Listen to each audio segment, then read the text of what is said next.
Holy crap. The Houston Texans just got their 5th straight win, and they did it on the road against the Kansas City Chiefs, who might not be the Kansas City Chiefs of old. Still, this is the most impressive Texans win since when? You tell me. I'm Paul Gallant, and this is the Gallant Says podcast live on Monday, December 8th, 2025. Hit it. A radio show host in Seattle called Paul Gallant. Paul Gallant's wondering the same things a lot of people are. You are definitely living in the hindsight world today, Paul. Do you feel there's been a consistent theme with the interceptions? I think every interception really has a different story. I was just kind of curious what Paul gets to see. Grow up, mother. Are you kidding me? Paul Gallant, what the hell is wrong with you? Oi! Oi! Oi! Oi! Oi! Ziggy-zag, ziggy-zag, oi, oi, oi. Hello and welcome aboard the Gallant Says podcast live on YouTube, Twitch, Twitter, Facebook, and TikTok. I am Paul Gallant, and it's hard to believe they actually pulled it off, but that's exactly what the Houston Texans did in a, at times, dominant road victory over the Kansas City Chiefs.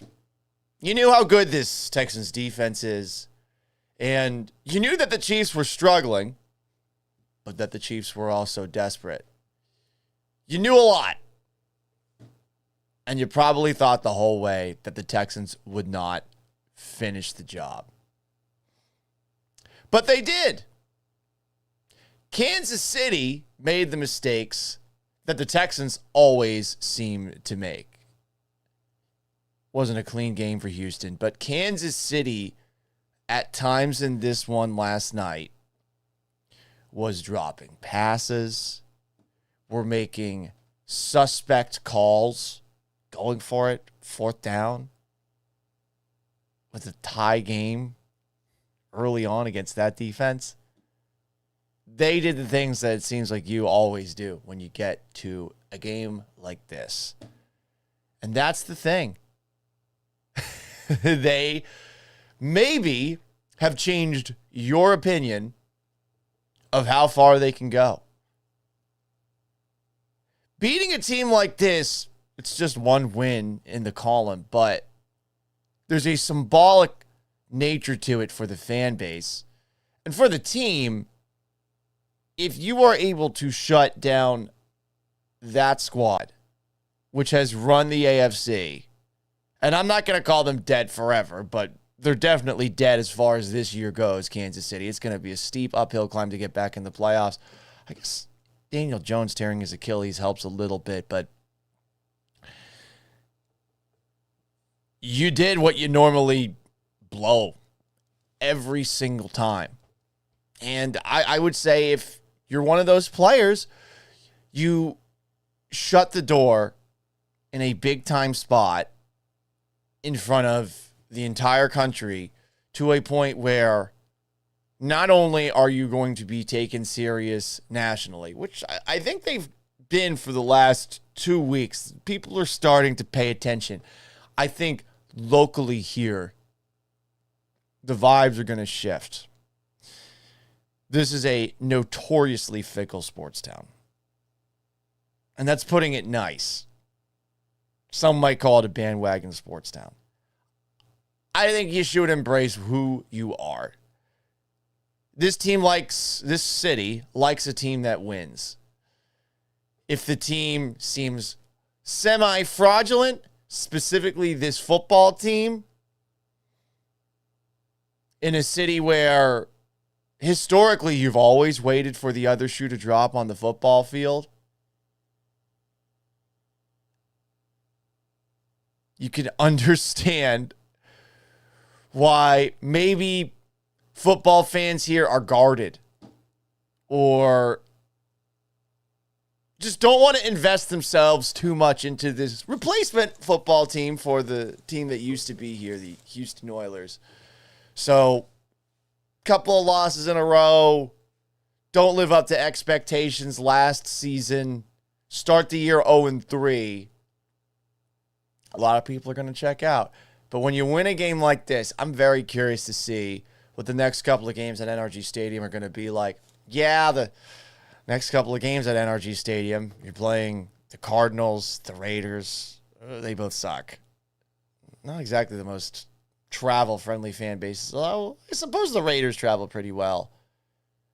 But I'm very curious what the vibes are going to be at NRG Stadium the next couple of games. Take a look at the remaining schedule for the Texans. They can win out. Now that you've gotten through this, you feel pretty good about your ability to get the rest of the way with a dub, a dub, a dub, and a dub. Cardinals on Sunday. Raiders the following one. At the Chargers, a Chargers team that is missing both of their tackles, and Justin Herbert is dealing with a broken non-throwing hand. And then you have the Colts to wrap up the year, and I think there's a chance the Colts lose out after losing Daniel Jones. I feel bad for Daniel Jones. I mean, the dude's in there. He's trying to play on a broken leg, and then he tears his Achilles. Ugh, brutal. Absolutely brutal. So, the Texans finally got it done. And I think people are finally going to start to check in that haven't quite checked in on this team, that haven't quite gotten on the bandwagon of this team. This defense can take them places. The offense has some things to clean up, but they had some big plays in last night's game. It was a weird first half to second half for C.J. Stroud. There was a moment in this game, I remember while watching the game at Easy's Liquor Lounge, I was talking with Will Kunkel, and I had noticed that C.J. Stroud's statistics were something along the lines of 10 of 13 for 141 yards and a touchdown, I think. And then from that point on, all of a sudden he was 12 of 24. There were some real struggles for this offense, especially in the second half. But as they have, whenever they've needed to, the defense made the big plays that mattered. A couple of Texans defensive players that I want to give a shout out to. First off, Will Anderson, as always, a menace. An absolute menace. That play that he had, the tackle for a loss where he takes down Mahomes after Mahomes threw a pass, get deflected up in the air and caught by Mahomes. Incredible play. So you expect that out of Will Anderson every single week. But Jalen Petrie had a great deflected pass. Had a great deflected pass that he also intercepted. Had the hit of the season, a legal one, on Rashee Rice. Karma. There was a funny post made, and I want to give this person the proper credit because it was a very funny joke, and I think everyone's thinking it. But there was a play over the middle of the field where Rashee Rice catches a pass, and he just gets lit the fuck up. At NFL_memes, Rashee Rice finally understands what it feels like to get unexpectedly hit at a high rate of speed and have the man responsible leave the scene. I mean, lit Rice's ass up. This was a hell of a game for Petrie. And this defense is a lot better when he's out there. It's a great read on that play, too. I mean, he was playing safety deep, and you see Rice going over the middle. He knew that Mahomes was probably going to go there. Comes up and takes him out. Big games for Kamari Lassiter as well. Lassiter's dealing with a foot injury going into the game. 2 deflected passes, including an interception. He had a couple of big hits himself. There was one hit that he had, I think, in the end zone on the same play where I think he actually tracked down a ball thrown down the seam. I forget who it was to, but he knocked it out of the Chiefs receiver's hand, and then he lit him up, too, to complete the play. He had a huge game. Azeez Al-Shaair with the game-clinching interception in traffic. Impressive. Are you guys ready to hear what Patrick Mahomes' numbers were for this game?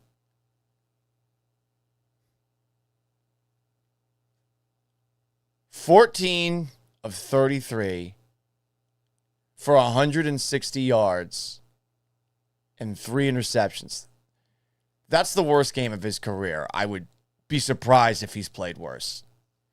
Much like Josh Allen's game last year against the Texans, where he also had a well south of 50% completion percentage.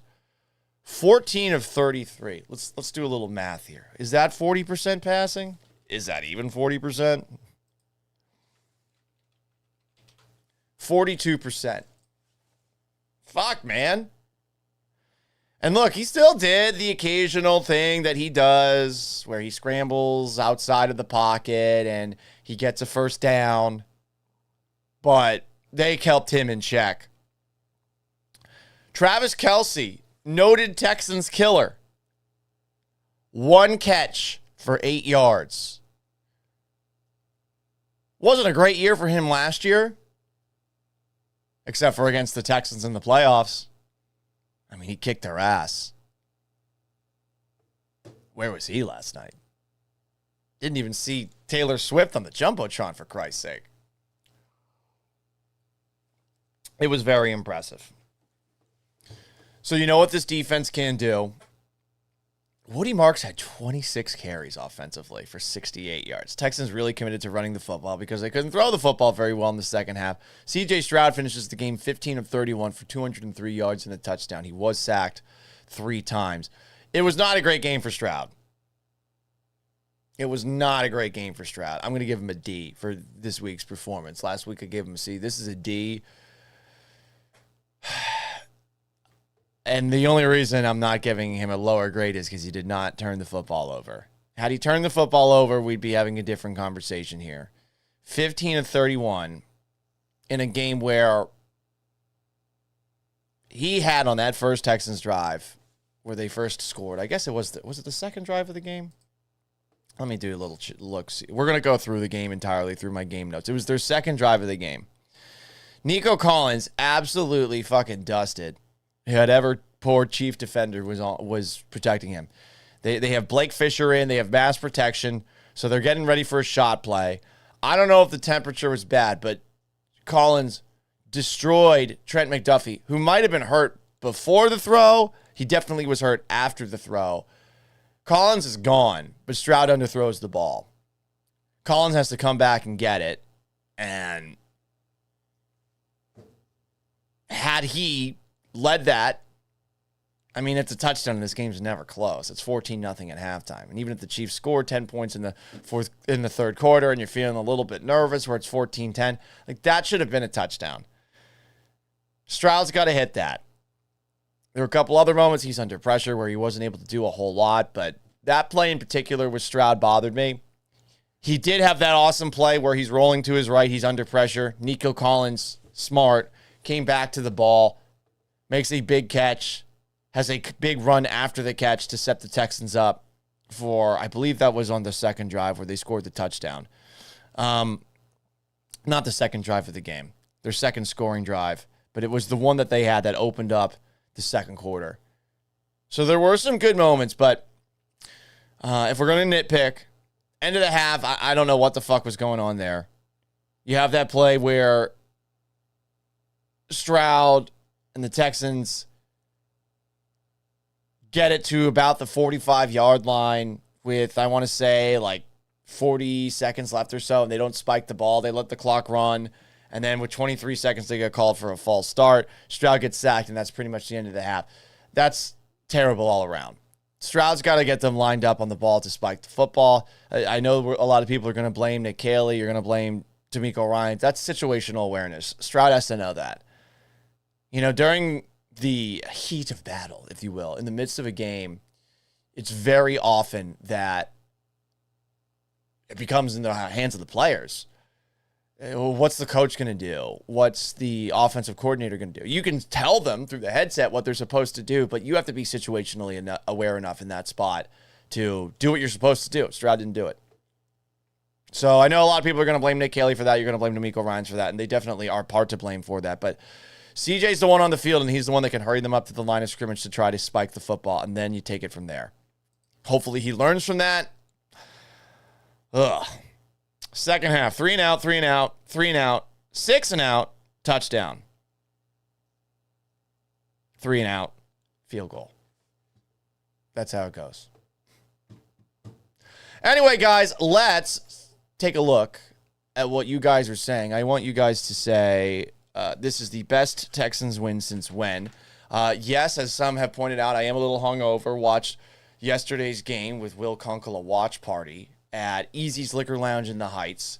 Came home, went to bed, woke up 6:30, and I just thought to myself, I got to get back to doing the live stream at 7 on the dot.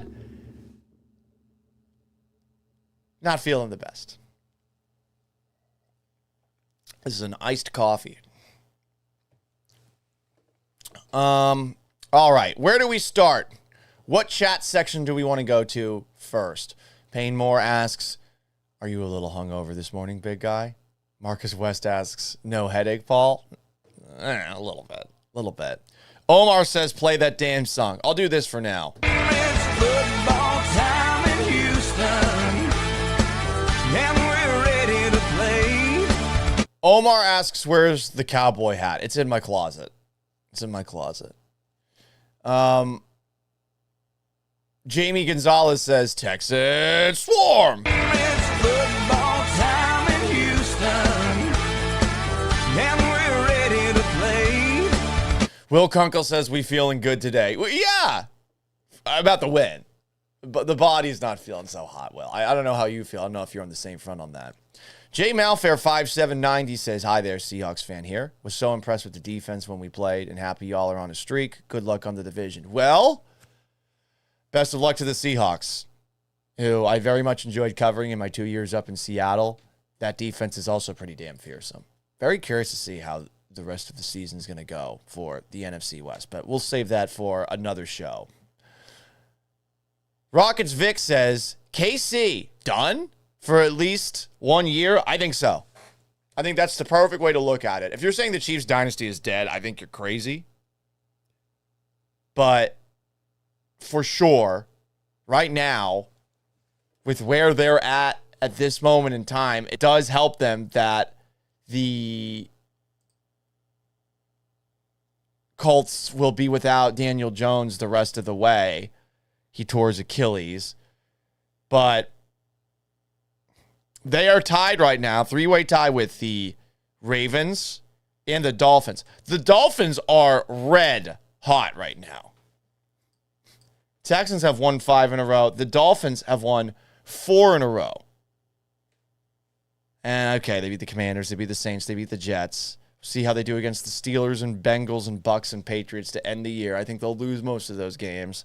But that's the conversation the Chiefs are in right now. 2 games back of a Daniel Jones-less Indianapolis Colts team, who are the 8th seed. They're in a pretty rough spot. They're going to need help from the Los Angeles Chargers. But the Chargers are 8-4, while the Chiefs are 6-7. Sorry, I had to do it. Will's up with the youngin' at 5 a.m. See, you're responsible. I'm not. I just slept.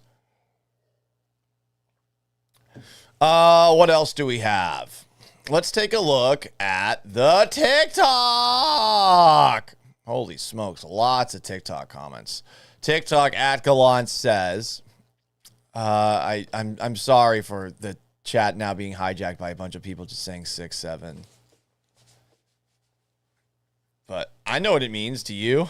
Or are you a chuggy? David Edmonds says, go Texans. Indeed. It's football time in Houston, and we're ready to play.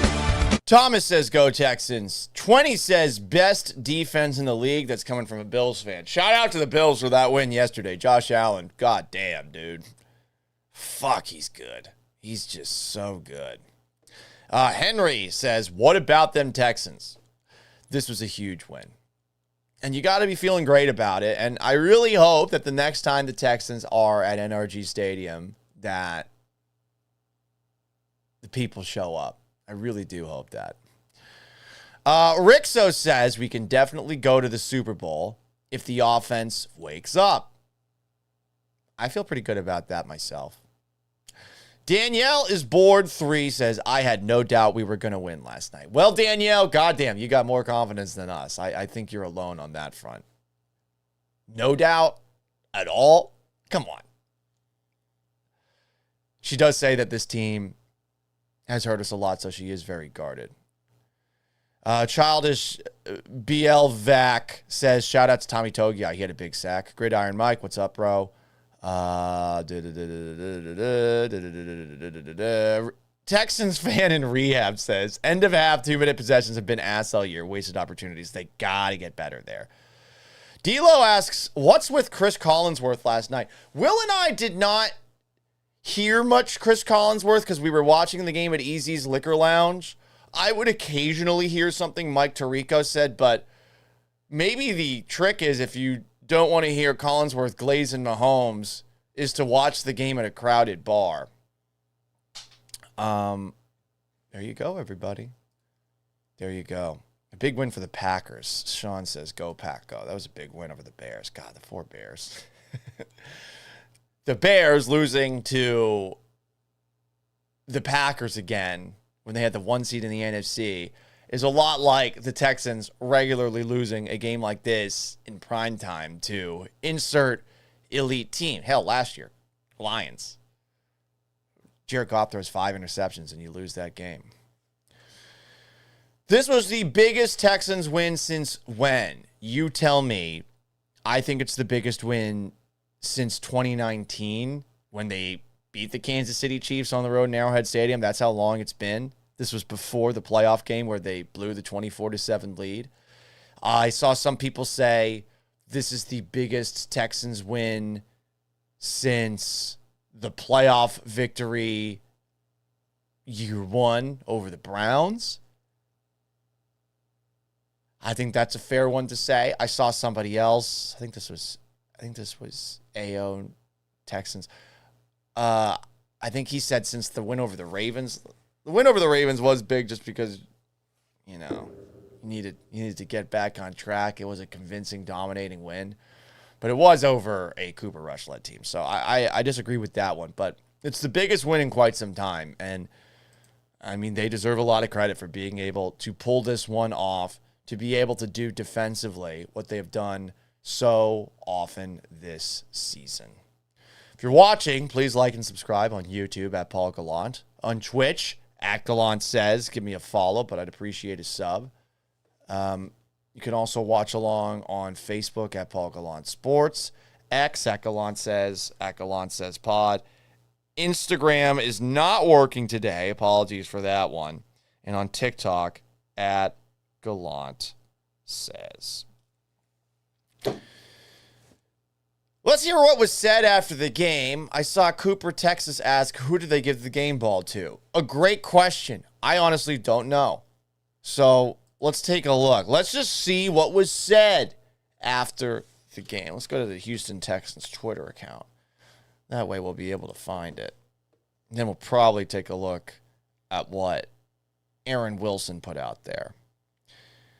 I have a feeling that D'Amico Ryans in his post-game speech talked about finishing the job. Here is the head coach of your Houston Texans after last night's dub. Hey, baby. Hey, what you think about that hunt, baby? Hey, so extremely proud of you guys, man. Hey, way to come out here tonight, man. Execute and finish. He says finish so much. And they finally did it. At least defensively. Offense, come on.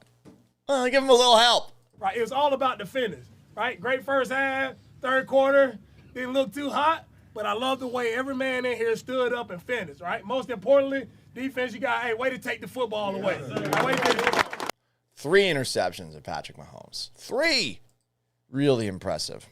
So that's part of D'Amico's post-game speech posted by the Texans account. Let's watch a little bit more. I am assuming that D'Amico is about to give the game ball out. Here is the head coach of your Houston Texans. We got Kamari got one. Yeah. We got Petrie got one. Yeah. And Aziz. Yeah. He got it. Hey, way to finish that here, man. Way to run the ball. Way to finish when we needed it most. Way to finish. Great team win. We did what we came to do, all right? And since we did what we came to do, I'll see you guys on Wednesday.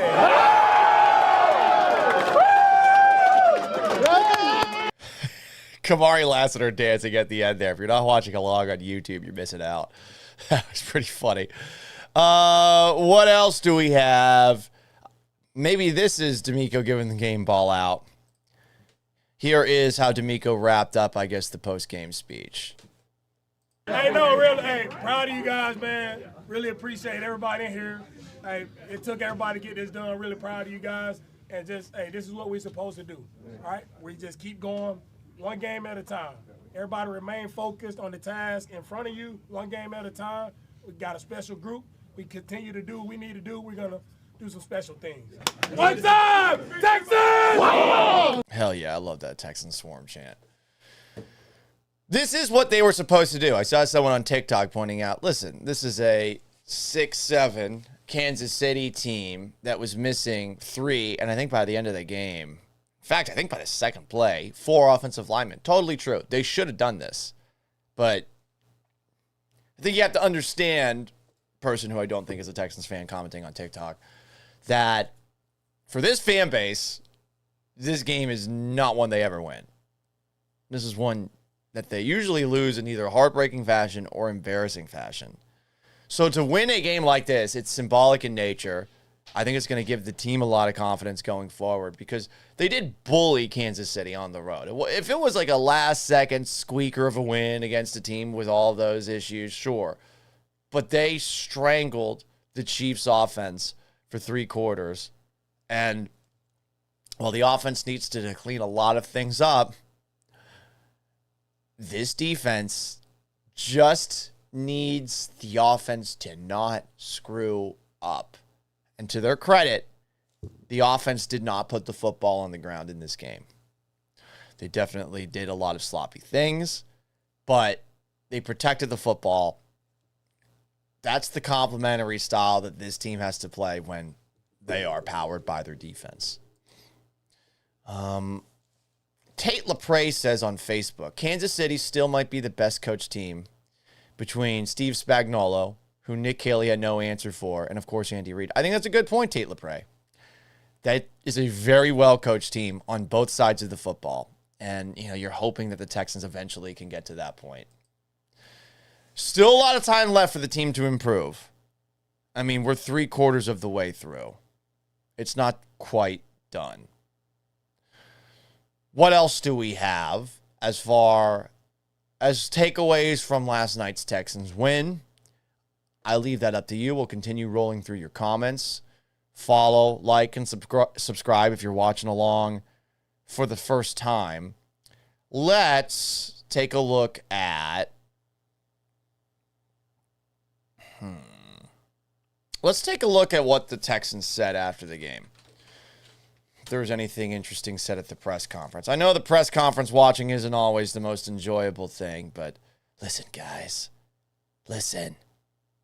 I had a little bit too much to drink last night. Okay? And I woke up late.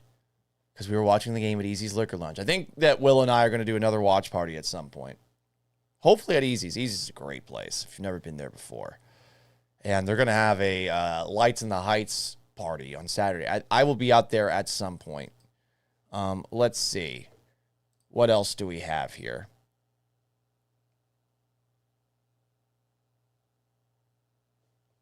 I'm going on the Texans YouTube channel, and I'm just going to show a couple of clips that were posted afterwards on their shorts side of things. Because we're riding high, baby. We're riding high. Is this artificial intelligence? Chiefs Kingdom, baby! That's assault, brother. Go Chiefs Kingdom, baby! Yeah, that's murder. That's like a snuff film I just watched there. Okay, let's see what else they got. Here's after the game. Here's CJ going off the field. High fives. What's up with this? This lady's got some nails. Oh, I got my boots on the ground. Hey, friend. Hey, friend. No. Oh. We'll take that. We'll take that. Oh, come on now. There you go. What else do we got here from the Texans YouTube channel? Hey guys, Peachy here, man. Just checking in after the dub. Great team win. Now it's on to the next one. Go Texas! Okay. What else do we got?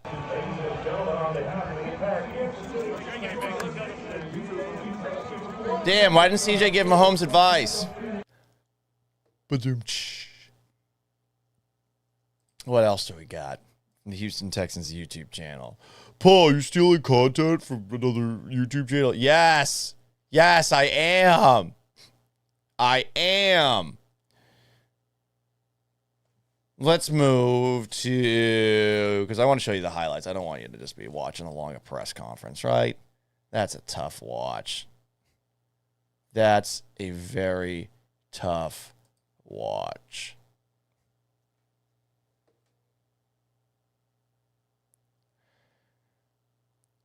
Did anyone see that moment where Creed Humphrey got in Jalen Petre's face after he lit up Rashee Rice? After Mahomes gave him that hospital ball. The Texans are the only team in the last 40 seasons to hold opponents under 225 yards passing in each of their first 13 games. That's actually crazy. Week 1 against the Rams, 224 passing yards, the most that they've allowed. Wow. Let's see. What else do we have?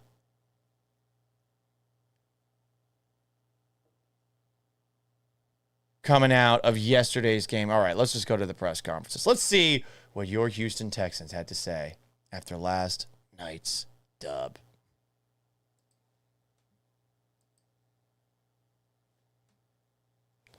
What do we got? What do we got? What do we got? Here is Texans head coach DeMeco Ryans. Oh, good evening. First and foremost is all glory and praise to our Lord and Savior Jesus Christ, who's constantly blessing us each and every day when we don't deserve it. So I'm just thankful for this moment, thankful for this opportunity. Really proud of our guys, the way they came here. Really tough place versus this Chiefs team, great team. Just proud of our guys for the way, we finished the football game. And that's been a recurring thing for us over the past couple of weeks, just finishing the games. No matter how they look, they're in the middle, just finishing the right way. But it's a big win for us coming here beating a good team.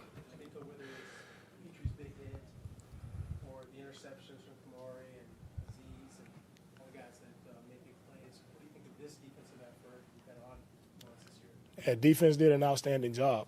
I mean, this is a great offense. They've done a great job for a long time, but it was all about the situational football. Plays we made on third down, getting stops, fourth down, being able to get stops there to put us in range to score some points. I just can't say enough about the effort from our defense. Kamari, battling through all week to come out, make a huge play, getting an interception, deflecting the ball when it was up in the air. Petrie making a big hit, taking the football away. Aziz taking the football. Like, you come here, you take the football away 3 times. So just an outstanding defensive performance. And also another guy who probably don't get recognized a lot, but Tommy Togiai. I mean, he had up, think about 10 tackles, a sack. Like, he started it off for us, and he played consistent all night. Just a relentless effort from our entire group. Good point by DeMeco there. I love how he does the thing with the tongue. Tommy Togiai was outstanding in last night's game. Number 72 in your programs. Number 1 in your heart. Or at least someone that you should know the name of now. Considering the opponent that's pretty much dominated the past decade, considering the situation you guys are in, needing a win, what did it mean for guys in the locker room for you to win in the way you all did? Yeah, it was our next game, and that's how we approach it. We didn't make it bigger than it needed to be. It's our next game. We needed to come out, execute, play good football, right? And we did that. We won the third down battle. Our offense did a good job on third down, and we made stops, and we needed to make stops on defense. It was just our next game. Do you buy that by DeMeco? Do you buy that it was just their next game? I'm not sure about that one. I'm not sure.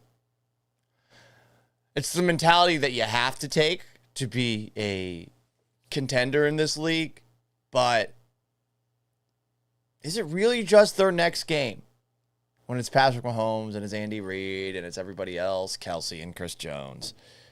I don't know that I buy that, but that's what you got to that's what you got to preach to the players, because that way you look at the Chiefs as just a football team as opposed to some immortal dynasty. Satisfaction is a win like this, knowing this was the same type of team that kind of put you guys out of the playoffs last year. What type of satisfaction do you guys trying to get a win like this on this stage on prime time against a team that Jonathan mentioned had dominated that NFL? Yeah, look, for me, it's a good win. It's a win. I'll take a win no matter who it's against. I'll take a win. And I know every time we win, we improve our position. So that's what it's about this year, winning when we need to win and improving our position, right, to get in the race. Coach, what did it say about it? It's a win. He's trying to play coy. He's trying to play it calm. It's defense, knowing that in the second half, the offense kind of stalled a little bit, so they were on the field a little bit longer than they had been in that first half. But for them to keep going out and make play after play after play. Yeah, look, we have a confident bunch on defense, right? We understand that no matter what the situation was, no matter when they were put out on the field, those guys knew they were going to go make a play. And that's what you have to have. You have to play with that confidence, that swagger, and that's how they're playing right now. That's allowing them to be, one of the best defenses in the league. So what went into some of the changes that Kansas City made on the defensive side of the ball to slow you all down in that second half? Yeah, look, we could do some better things offensively. Kansas City did a really great job, really picking up the pressure. They did a really good job. Spags did a great job of calling it there. And, look, they came out in the second half. They made some adjustments, and they stopped our run game, and we couldn't get any passes completed. So it was a tough stretch there in the third quarter. We found a way when we needed to run the ball most. At the end of the game, we found a way to get some yards and finish it. When the momentum seemed like it was in their direction. They had a short field there. I'm really curious if D'Amico gets asked about the end of the first half. And you got to wait a little bit in the press conference to ask that question to get a good answer. D'Amico, I'm sure, will say, we got things to clean up, blah, blah, blah. But more from D'Amico. What did you find was key to, having that spurt in the fourth quarter to get the lead? You just have to keep playing, right? And that's been my mark for us is, how are we finishing? No matter what happens, how are you finishing in the fourth quarter? That's ultimately what every football game comes down to. And our guys finished, as best as we could to put us in position to win the game. It's a long time since the first game against the Rams. The game you guys went punch out, and Dare felt horrible about it. And today he scores the game-winning touchdown. Yeah, Dare, he's that utility guy that wherever we need him, he's ready to go. So we needed him to get in and run the ball there, and he punched it in. O-line did a great job, but Dare secured the football, got across. When we needed it most, he made a huge play for us. I wonder if they use Dare more offensively going forward, because they are obsessed with Dare Ogunbowale. They want to make him happen. They like him a lot. I don't know if he's the same player anymore, but to his credit, he stepped up, came onto the field, and he scored. I remember, I think everyone at the bar that knew who Dare Ogunbowale was like, oh, no, he's on the field. Please do not fumble like you did against the Rams. Anyway, more D'Amico Ryans, head coach of your Houston Texans. Obviously, what you guys did to Josh, and enough said, obviously Mahomes one of the best players I've seen, 3 interceptions. What is it about this defense that consistently allows you guys to play above expectations, and shut down a lot of the best offensive game quarterbacks? Yeah, for our defense, there's high expectations within our group, and that's the only thing really that matters. It's nothing about an outside expectation. Our guys, they play for each other. It means a lot to them each and every snap. They're a tight group, and they go out and they know how to play together. It's not about one man making a play. Everybody's excited. They're fired up when whoever makes a play, because that's how they play. They swarm, they play relentless, and it's beautiful to watch. Can you talk about the first half that Nico had, the way that he was able to get those big plays to keep the ball moving? Yeah, it was huge for us, man. We knew we'd have some opportunities to get Nico the ball downfield, and when we tried to get him the ball, he showed up big time for us. 4 catches, right, but over 100 yards. That was huge plays when we needed it most, and then started to roll the coverage to him a little bit more to kind of take him out of the game. It's a little concerning that taking Nico Collins out submarines the Texans offense as much as it seemingly does. They got to figure out a solution to that. You got Jaden Higgins, you got Jalen Noel, you put Christian Kirk out there sometimes, you put Tremont Smith out there sometimes. I don't get the way that they use Jalen Noel. And by the way they use Jalen Noel, I mean the way that they don't use Jalen Noel. More D'Amico. The Chiefs have been really good this year offensively, despite the record. And you all know Patrick Mahomes won his worst games. What do you feel like was important? What did you try to emphasize too slowly? It would take a relentless effort from our defensive line rushing. We know Patrick is one of the best at escaping defenders in the pocket, right? Running, scrambling for yards, scrambling and throw downfield. He's one of the best to do it. So we knew it would take a valiant effort from our guys, and they did that up front. And we had to protect in the back end. We had to protect the shots when the ball did go up. Like, we were able to make a play on the football. And that was the key there. Like, when we had our opportunities to make plays on the football, we made them in the critical moments. Take a couple more. Had a good first half and then a very tough third quarter. What did you see from him to make some plays there at the end of the game? Yeah, CJ made a lot of nice plays for us throughout this game. I'm proud of the way he led for us. And no matter how it looked, like he led, he put us in a good spot to make some plays for us. Got the pass there to Woody, throwing the ball up to Nico. So he made a lot of good plays for us. He did make a lot of good plays for them. There's no denying that. But at the same time, there were a lot of plays that he left out there. He should have bombed that one to Nico Collins. He should have had the offense moving quicker. And the offense struggled so much in the second half. D'Amico's always going to defend CJ, but this was a game that you overlook Stroud's performance because you're so excited about the win. You're so happy about how the defense played. And I'm very curious. Very, very curious how he takes that next step. We'll take these last two. Just following back up on Aaron's question, the mobility that he showed on some of those plays, obviously, one to Nico for 50-some yards, and the third down that allowed you guys to extend that last touchdown drive.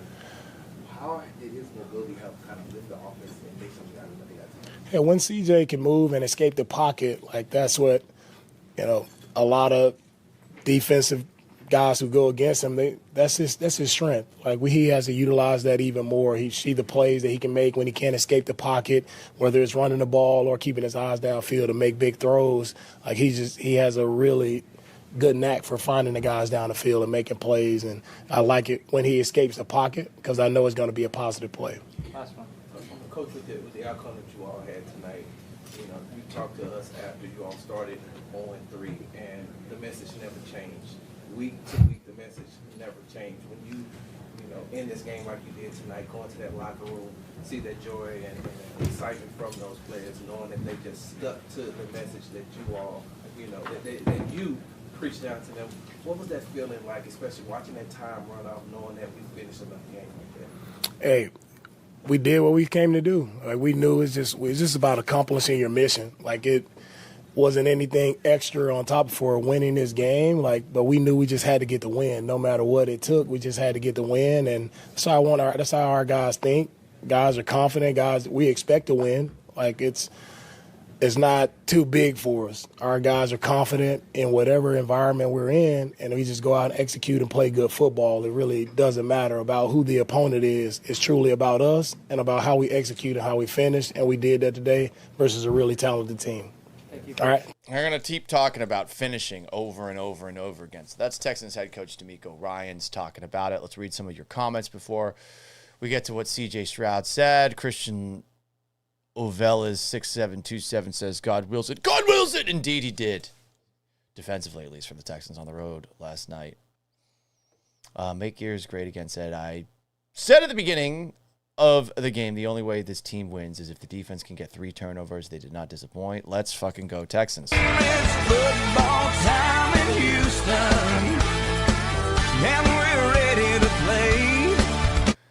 From the TikTok, Delilah Portales says, from what I saw, Chiefs coaches and players were just in shock. Well, yeah, I mean, shit, they're 6-7. Mahomes had the worst game of his career. Zach says, got to adjust better to protect CJ in the second half. Steve Spagnuolo's been giving offenses problems for a long time. Someone who grew up a Patriots fan, Steve Spagnuolo and the Giants against the Patriots in the Super Bowl. Fuck, man. That's all I can really say. JD says the good news, the next two defenses are not good against the run. Can help CJ get some confidence. Texans aren't very good at running the football, though.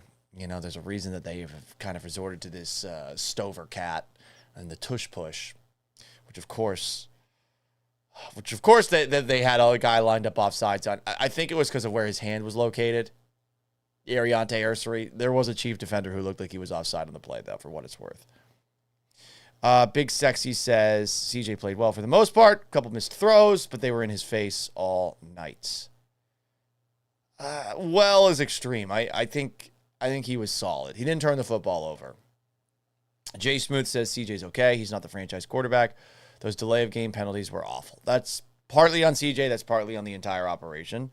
Verified says, let's go Texans. Finally, the refs weren't up Casey's ass. Yeah, there were a couple of moments early on in this game where you could tell, oh, yeah, they're not going to give the Chiefs the calls. There's a play on the sideline. Mahomes is tight-roping it, and he threw himself to the ground, and all the Texans were, like, pulling up as they came up to him, and there was no flag thrown there. That was a fun moment. And also, when Petrie lit up Rashee Rice, just rocked his fucking world. Perfectly legal hit. No flag there. Years past, there might have been. Not Santa asks on X, is Joe Mixon still with us? Joe Mixon was tweeting during the game, so he is at the very least alive, but I don't think we're going to see him this year. Payne Moore is dumping on Nick Caley. Alo is saying Nick Caley's still ass, need a real offensive coordinator. You definitely need a little bit more from him.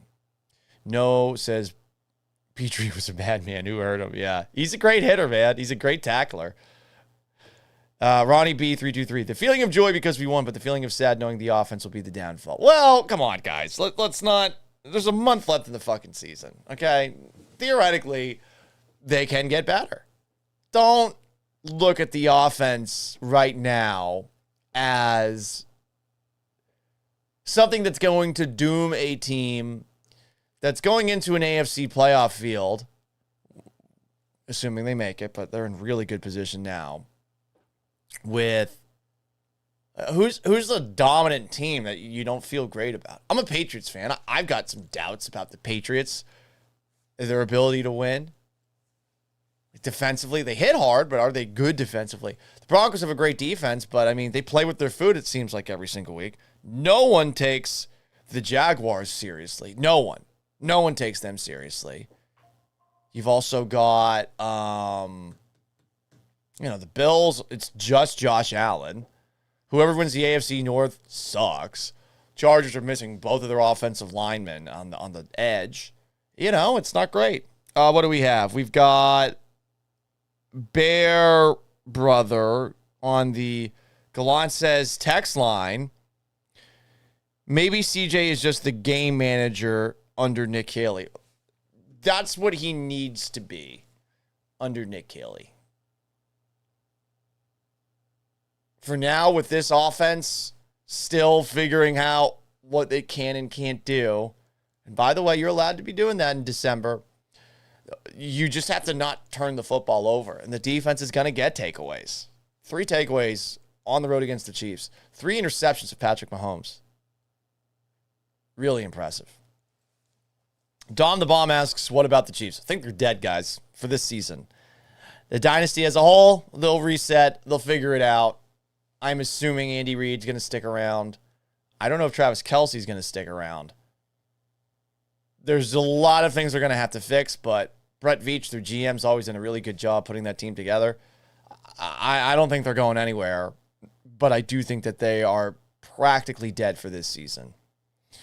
What else do we have? Let's see what CJ Stroud had to say at the end of last night's game. Here's the quarterback of your Houston Texans. All you young, I imagine, just given you all's history with this team, it meant a lot. What did you feel like this meant to this team to get a win in the fashion with the situation that you all had? Oh yeah, it's big time. Ending our season here last year, and kind of had that bad taste in your mouth. We were all motivated to win this game, and do the right things, to win the game. So that's a blessing. But always things to clean up, and offensively, we got to be better in the second half. But I thought we played hard, and in December you want to get wins, and that's all that really matters. Offensively, they do have to be better in the second half. Will they be better in the second half? That remains to be seen. They really did turn up the pressure there at the beginning of the third. But what do you feel like they did really well to kind of slow you out? Yeah, the pressure, the blitz, and we just got to be better with IDing it better, and me, throwing our hots, and just trying to make plays, and. Got to be better on first down. That's really the key. If we can get to third and shorts and, third and mediums, that helps us out. So it was important for you all to have that scoring drive there in the fourth quarter. What was the conversation before then, and what do you think about how y'all did that? Yeah, I try to bring the guys up, just to say our defense is holding us together. Come on, man, let's go score some points. We know how dangerous we are when we're doing the right things, and at that point, we got out there. Our defense, got to stop and move the ball, ran the ball great. I try to make the play on third down, and then, Dari punches it in. So, it's not always going to be pretty. It's not always going to be perfect, but, whenever, your numbers call, you try to make the play. Do you have to win games ugly sometimes? Do you feel like do you have to win ugly games sometimes? Definitely, yeah, because, we've been in the same shoes and came out the other side, and lost, early in the season. So, I wouldn't even consider this a completely ugly game. Of course, there's a bunch of things to clean up, and I think, in December, like I said, you can get a win and learn from it later. But yeah, we got to fix a lot of things. I like that he said that. It's not a completely ugly win, but it's largely because of the defense. There were some moments that C.J. Stroud looked like the guy that we all think has all this potential in this game, extending plays, the throw that he had to Nico Collins, where Collins came back to the ball, catch and run inside to the red zone. Now, that play was great, but he also, he could have had a touchdown pass early on to Nico Collins on that Texans field goal drive, their second drive of the game. More from C.J. Stroud. Y'all were hooping in the first half. Yeah. What allowed y'all to have success there early? Yeah, I think in the first half, we came out hot, ran the ball really well, had some explosive, I tried to make some plays with my legs and, move around. So I thought, in the first half, we did a good job staying on rhythm, running the football, and, establishing, line of scrimmage first to second down and making third down a little easier. Two more, y'all. What do you think about this defense and what they've been able to do week after week? Yeah, it's extraordinary, man. Go against, some players like they have, with Pat and Travis and, the guys that got outside, Rasheed Rice and Xavier Worthy, I thought our defense did a great job of being sticky in coverage and relentlessly rushing, and I thought they did an amazing job. You guys started out 0-3, and Nico talked about sticking to the plan. I imagine it's hard to stick to the plan when you're losing like this. What do you feel like it took to be able to turn things around and get in the position that y'all are in right now? I think sticking to the plan is right, and not, just jumping a wall and, just having those hard conversations and holding each other accountable, I think has been big for us. So, we got to just keep that going and, fix the issues as well. Thank you, guys. All right. That was C.J. Stroud last night after the Texans win. Before we wrap it up, let's run through my game notes. Because I always take game notes every single Texans game that I cover. I make it like a Google Drive. Let's just go through the entire game very quickly. Chiefs had the ball to open up the game. And I think you knew pretty early that things were going to work out for the Texans. Maybe you didn't want to 100% believe it, just based off of the way the game began. So, first play of the game, another Chiefs offensive lineman got hurt. Another one. Man, they've had bad luck on that front. So they're going into the game missing 3. And then I believe Mike Tirico said that the next Chiefs offensive lineman up was making his first game ever, and he seemed to suffer a serious injury. And then on 3rd and short, I thought the Chiefs brought Justin Watson back or something. A guy who was on the Chiefs last season, dropped what would have been an easy touchdown pass against the Texans in the first game between these teams. I thought they brought him back. But there was some other rando, not named Travis Kelce, white guy, I do see color sometimes, out there for Kansas City. And he had a couple of drops in this game. I'm trying to think, what the fuck is this guy's name? Let's see. Wide receiver. Was it? Yeah, like I'm looking at the roster. I don't know who the guy is. Was it a practice squad player? I have no idea who that fella was. Anyway, doesn't matter. That guy comes in and he had 2 big drops in big spots. Maybe it was a tight end. Was it Noah Gray? Maybe it was Noah Gray. Whoever it was, big drops in big spots. Keep going through the game notes that I had. So first 3 plays for the Texans. They give the ball to Woody Marks, and it's 3.5 yards in a cloud of dust. So they get a first down. But the second series, there's a holding call against the Chiefs where you're like, oh, maybe the referees are going to be Texans friendly in the game. But on 3rd and 8, incomplete pass by Stroud. So the Chiefs get the ball back. Texans force a 3rd down situation for Kansas City. I believe this was Derek Barnett. Somebody said it was Danico Autry. I'm watching it at a bar, so apologies in advance. We're going to rewatch the game at some point today. Barnett deflects a pass. Will Anderson hits Patrick Mahomes for a loss after Mahomes gets up in the air and catches it. It was an incredible play by Will Anderson to power through and make that tackle happen.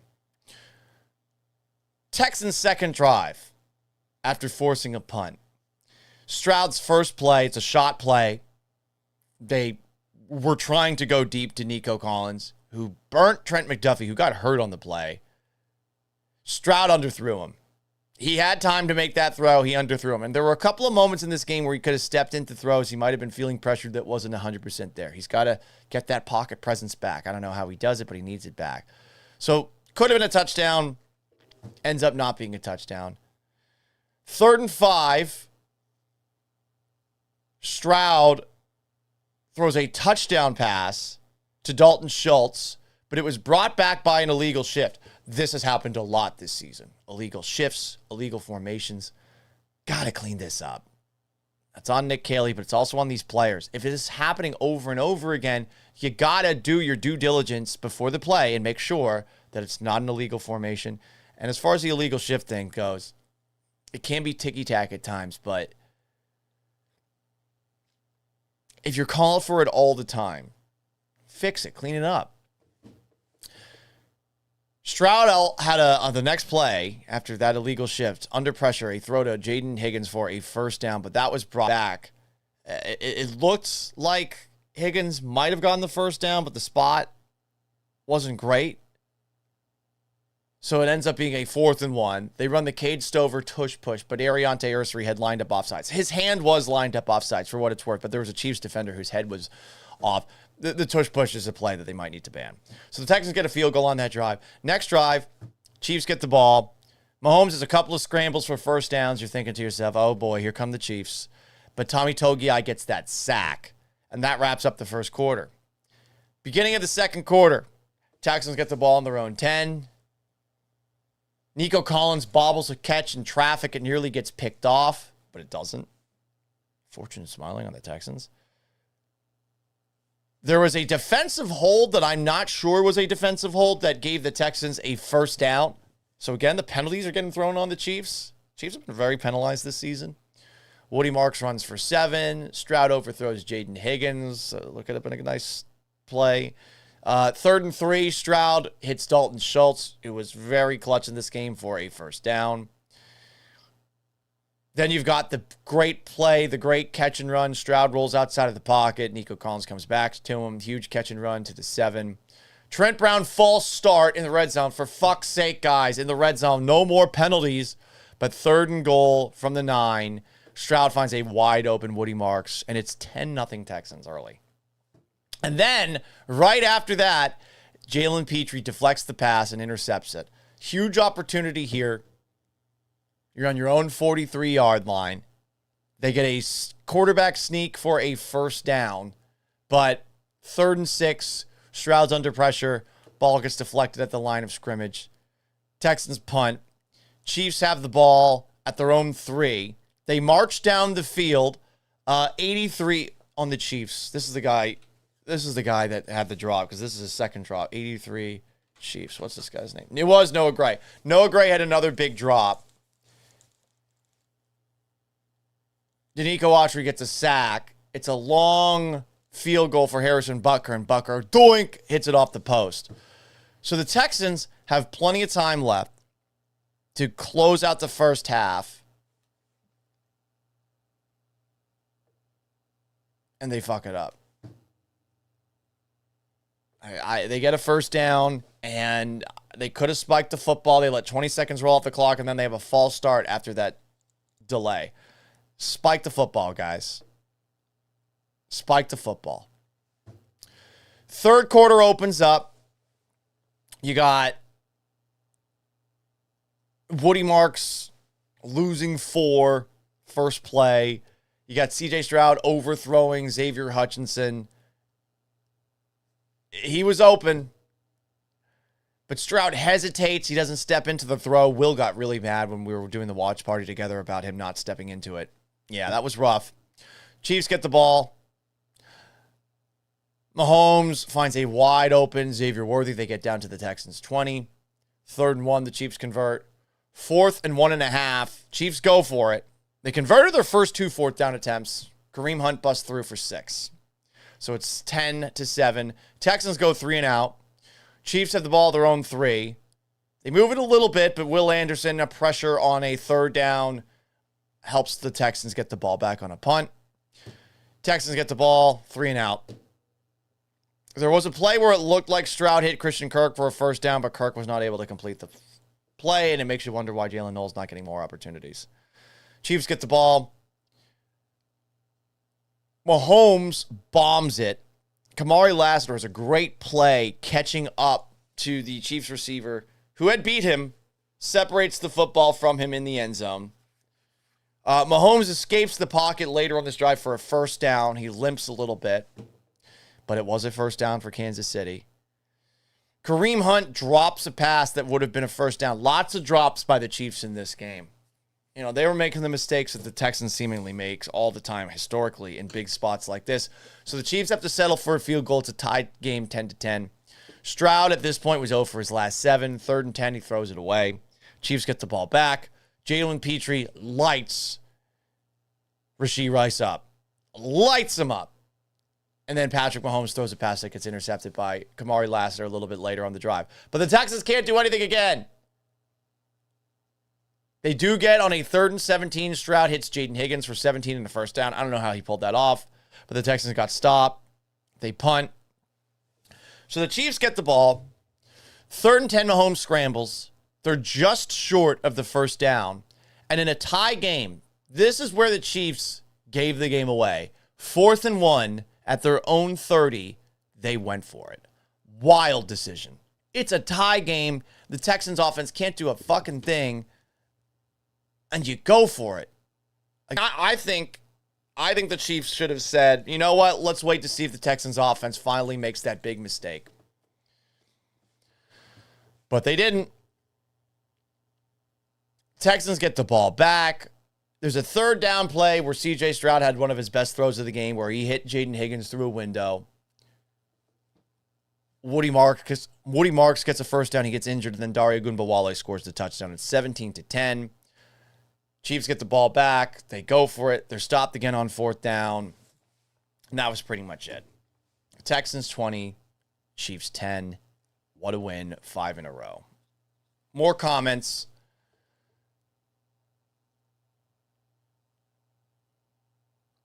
Let's take a look at what's going on YouTube. Jimmy Wynn, 5404, says, they handed us the game when they went for it on their side. It was a toss-up favoring Kansas City until that point. I'm with you there.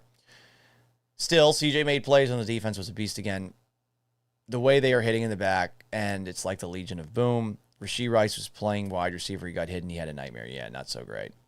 Greg Todd asks on Twitch if I'm getting anyone on this week. We'll probably have Will on at some point, and I'm looking around. I think I want to have somebody from Apollo on in the near future, but there will be some more guests. I know the last couple of weeks have been a little bit weird. Last week since I was doing fill-in work and on the radio, and so we'll probably have some guests on this week.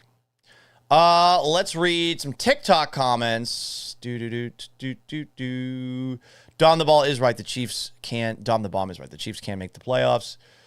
User 585 says run the ball more. I don't know, man. I mean, they ran the ball a lot last night. They ran the ball more than they threw it. 31 carries for 82 yards. That's a 2.6 yards per carry average. Stroud threw the ball 31 times, but he was sacked 3 times. So I guess they called 34 pass plays. They called 31 run plays. More comments. Ronnie B says, eventually the consistent 3-and-outs will catch up in the playoffs when the defense is gassed. Perhaps they're going to have to be better. The Chiefs do have a pretty good defense. I think it's a top 10 defense. It's not the best in the league like it's been in the not too distant past.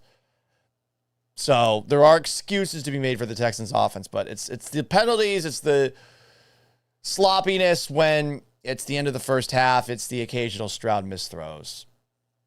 Matt Brian Miller, I think, says Stroud's been better than before his concussion. I don't know about that. Robert says my boy Stroud overthrows a lot too. Yeah, a couple overthrows in this game.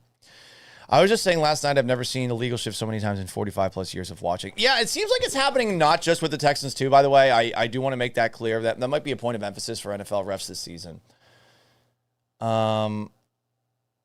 Lord J says his hand was not ahead of the center's hand on the ball. Yeah, but it wasn't the neutral zone. It's talking about the Ariante Ursary being offsides.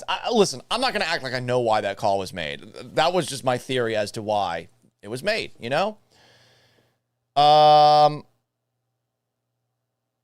Brad Wright, Spoon on the TikTok. It's the actual play all season. 4th downs have been on the ground.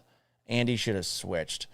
Yeah, but do you feel great running the football against this Chiefs defense, Texans defense? You know, Kareem Hunt had 12 carries for 30 yards, and Isaiah Pacheco had 9 carries for 30 yards. The guy who looked the best as their running back was Brashard Smith, and he only had 1 carry. They did have 26 carries for 126 yards on the ground, but most of that was Patrick Mahomes making things happen, scrambling the ball. ITB Nando says Mills has more poise in the pocket. Stop. We're not doing that. We're not doing that.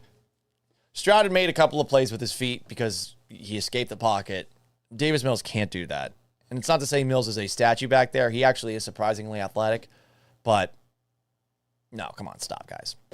Anyway, that's going to wrap up today's edition of the Gallant Says podcast. Appreciate you for stopping by. If you haven't already, please like and subscribe on all the channels. On YouTube at Paul Gallant, like and subscribe if you haven't already. On Twitch at Gallant Says, give me a follow. I'd really appreciate a sub, but a follow is all I need. I just want to increase those numbers, okay? On X at Gallant Says Pod. We post clips of the show on that account, and also you just see my written musings from time to time. On Instagram at Sports Gallant. TikTok at Gallant Says. I post clips from the show and shorts and all that shit to those accounts if you want to just see me in clip form, which I know a lot of people, that's how you consume content these days. And it's also available in podcast form, the Gallant Says podcast on Apple Podcasts and on Spotify.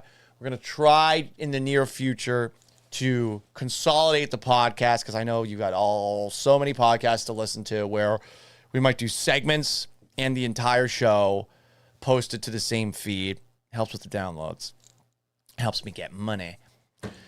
But we appreciate all the support. And if you haven't already, subscribe, rate, and review the Gallant Says podcast, wherever you get your podcasts, Spotify and Apple. I'm not sure if it's on Amazon Music. We're going to try to put it on there. And I think there's another way that you can put podcasts on the internet. And we will try to figure that out. Anyway, y'all, big thanks to everybody who stopped by. Until tomorrow at 7 in the morning. So long. Farewell. Farewell and adieu to you fair Spanish ladies. Farewell and adieu, you ladies of Spain. and have yourselves a wonderful rest of your Monday. Go Texans!